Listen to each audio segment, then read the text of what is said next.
నల్ల చీమలు ఇంట్లోకి ప్రవేశిస్తే శుభం కలుగుతుంది.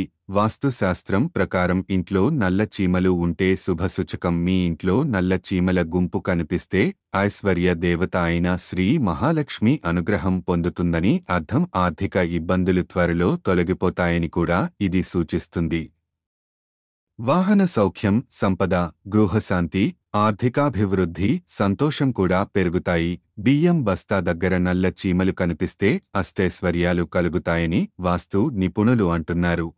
బీరువాల చుట్టూ నల్ల చీమలు తొంగి చూస్తే బంగారం, వెండి వస్తువులు కొంటాయి. అంటే దక్షిణం నుంచి నల్ల చీమలు వస్తే ఇంట్లో ఐశ్వర్యం లోటు ఉండదని వాస్తు నమ్మకం. ఉత్తరాది నుంచి నల్ల చీమలు వస్తే భవిష్యత్తులో సంతోషం ఉండదు. నల్ల చీమలు తూర్పు నుండి ఇంట్లోకి ప్రవేశిస్తే చెడు వార్తలకు అవకాశం ఉంది. పడమర దిశ నుంచి ఉంటే ప్రయాణం తలపెడతారని వాస్తు నిపుణులు అంటున్నారు.